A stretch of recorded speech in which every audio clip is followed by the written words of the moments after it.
Hey guys, I just watched. Sometimes I rewatch my videos, and I just watched the video where I was in the mountains in that Challenger, and I want to give a big apology to Taz-Man Kenny Fuller and his wife Corey. In that moment, I was miffed. I was really, and I was scared. I was afraid that I was going to get stuck in those mountains and face uh, a huge wrecker bill, have to spend a night or so alone in the mountains, cold, freezing, and stuff. I was scared. I wasn't scared for my life or anything like that. I was scared of the repercussions financially and the time you can't get back, right? So, but that was poor planning on my part. Turns out that they had changed the event a couple months prior to the Tazapalooza, and it was just poor planning on my part. I uh, I was thinking about going to Tazapalooza back in say January timeframe, and but then Bellhopper announced his event in May, and they're really close together. And I was like, well, I'll just go to that one. That one's much more reasonable. I'll just drive there. No big deal, right? But then I sold a couple saws and I had the money to buy a plane ticket, which I hadn't really considered before. I was going to drive all the way out to Washington State and camp in the back of my pickup truck, stuff like that. And so, because it was so spur of the moment for me, I just went to their website, Taz's website, and it still listed the old campground address. And I found the campground, but they weren't there. And I didn't have anybody to call and say, hey, where are you guys at? I didn't have anybody out west's phone number, anything like that. And I didn't have cell signal. I couldn't easily find anything. Honestly, it was, and I just kept feeling like, well, as soon as I turn this corner, that's where they'll be. And people were giving me directions, and they was like, "There's a big field up there. That's probably where they're at." And I would go to that field, and they wouldn't be there. And then they go, maybe it's the next field, big open space. That's where they're at. Probably that's where they're at. That's where they're at. That's where they're at. That's where they're at. So I just kept getting sent by locals on further and further. What is uh, goose chase? Yeah, just further and further into those mountains. And man, is it desolate out there. It's a small town where Kenny and Corey live, and just the small town alone is pretty desolate. But then you get out in those mountains, and you're like, holy crap! I am away from everything, and I don't know anything about this area. My GPS quit working on me. There was a lot of stuff going on, and so I can understand that if you just saw that video, it probably seems like I was just being really negative, and I hate that. They put on a really fun event. They were very gracious with their time, and they hosted this thing. And if it came off negative in any way, I apologize. But the reality was in that moment, the only lifeline that I had reasonable to me was to put out this video, hey, I'm lost, and hope that one of the subscribers would see it and contact me. And that's exactly what happened. That very night, Kevin from Chainsaw Canuck, he sent me a message, and he dropped a pin locator where they were at. And Kenny also sent me an email saying this is where we're at, gave me the address and everything. Sorry about the confusion and everything. But it just occurred to me right now. I'm like, I better apologize, because that probably seemed like I was angry and said you didn't do a good job or something like that. No, that was poor planning on my part. and I was in a high stress situation in that brand new Dodge Challenger, which has about, I don't know, 4 inches of ground clearance, and I'm going through rutted snow trails. And I'm like, you get to a point, you're going up this hill, and you're like, to keep going forward is the only option that I have. Because if I try to turn around here in this small trail, I'm going to get stuck. So the only option I had was every time I saw an obstacle, I'm like, momentum. Got to keep the momentum up and keep on pushing. And I knew at some point I was going to be in too deep. And finally, I made it to the top of this one trail. I don't know what they were, but I was basically at the top of the mountain. I was up there, and there was a man in a 4x4 truck just sitting there. He was smoking some weed, is what he was doing. He was up there just relaxing in the mountain and smoking some weed, and I pulled up. He was facing downhill, and I was coming uphill, and we stopped. Windows open, and he says something, I don't know, and I said, yeah, I mean, I guess you could say I'm lost, but I mean, I know how to find my way out of here, but I don't know where I'm going. And we had a little conversation, and at one point he goes, I'm fucking impressed that you got that thing up here. Because guaranteed he was locked into 4-wheel drive. If that had been a 2-wheel drive truck, a little, anything, any 2-wheel drive truck would have likely gotten stuck unless it had a load in its back, because a 2-wheel drive truck, they just don't have any weight back there, and they'll just spin and spin and spin. Whereas a car will go better as long as ground clearance isn't a problem. And it was definitely becoming a problem. Big ruts, but I knew to hit them with some speed. That way, if I bottom out, my momentum will take me through it and stuff. But yeah, a little adventure. And I just can't say it. I apologize if it came off that I was mad at you, Kenny, or Corey.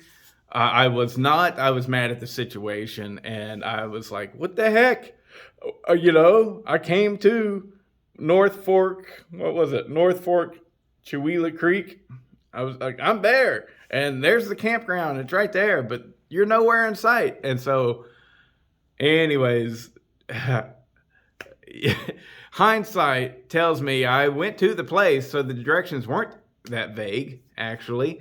The directions were good. It was just the lack of knowledge on my part in the change of venue. I had no idea that the venue had been changed. So, but it was a great time. I really had a good time. I've talked with this in my other video about Tazapalooza, and it's, the best way that I can put it, I personally am kind of shocked by it. In all the chainsaw stuff that I've done up to this point, I've yet to be in a situation to where I'm like, there's that jackass.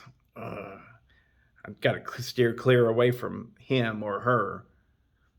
No, everybody is gracious and intelligent and just nice. Everybody, you know what I mean? Just nice, good people, And there's a lot of stuff like, if anything, I'm the a-hole because I'll run this saw and it's stock. And at this point, I've ran so many really, really powerful saws, so I get a little bit judgmental in my head. That thing ain't like a total asshole, right? But as far as the people, they're great. I will say this too: they have a very different style of cutting out there from what I saw. Long bar central. I'm not saying it's right, and I sure as heck ain't saying it's wrong. That's just the way they do it. and it's very much different than the way I do it, but like for me, the wood that we were cutting, all of it, I would have seen that wood pile, and I probably would have grabbed a 60cc saw because I like that, but there was nothing there that couldn't have been handled by a 50cc saw.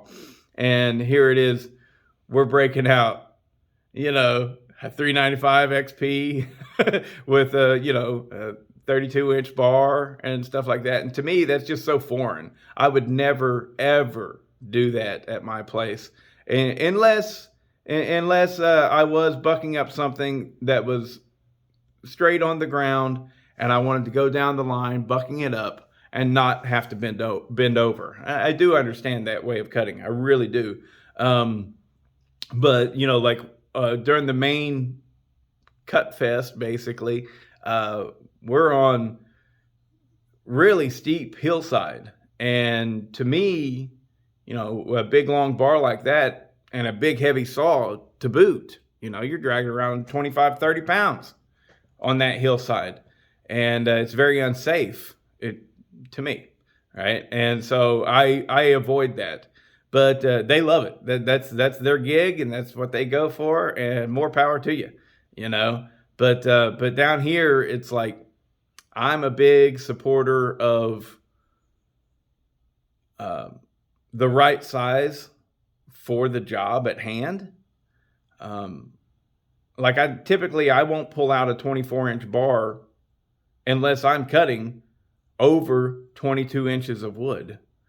That's not the way I roll, And so it was very, very, very, very odd to constantly be picking up these saws, big old saws with long bars, and I'm cutting wood like that. So that's just odd to me, Like I said, not wrong or not right, either one. It's just what these guys are choosing to do, and I am in full compliance and understanding with that. It's just different than what I do, very different than what I do.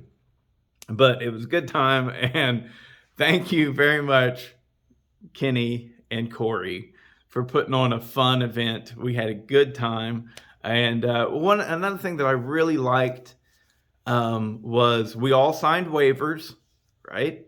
We all signed waivers in case we get hurt. It is no one's fault but our own, right? We know this. We're taking our matters into our own hands, and that was enough. There was no harping on safety of any sort whatsoever, While I do understand some places requiring hard hats and safety goggles and gloves and chaps and all that stuff, I really do understand an event putting those on. In my humble opinion, I very much, we're all grown men, and as long as we sign the waiver, we should be allowed to take whatever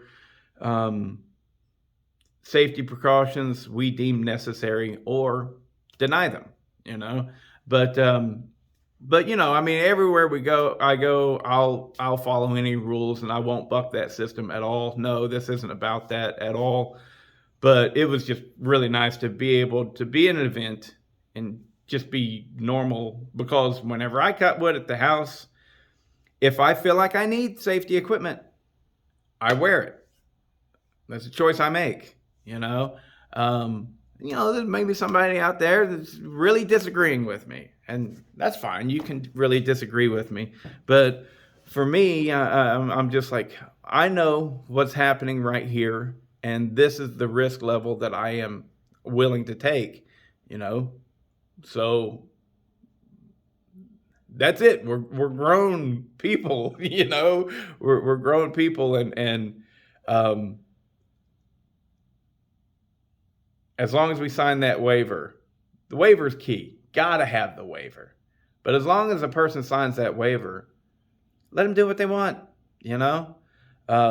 But again, I know, I'm going to Hopper Stock here in less than a month, and who knows, they might be expecting everybody to wear a jockstrap. I don't know, but whatever whatever they say, I will comply with and be happy, and it's all perfectly fine. I just want to say that I really liked it. I really liked not having to have those hot chaps on because I'm just doing a little cutting here.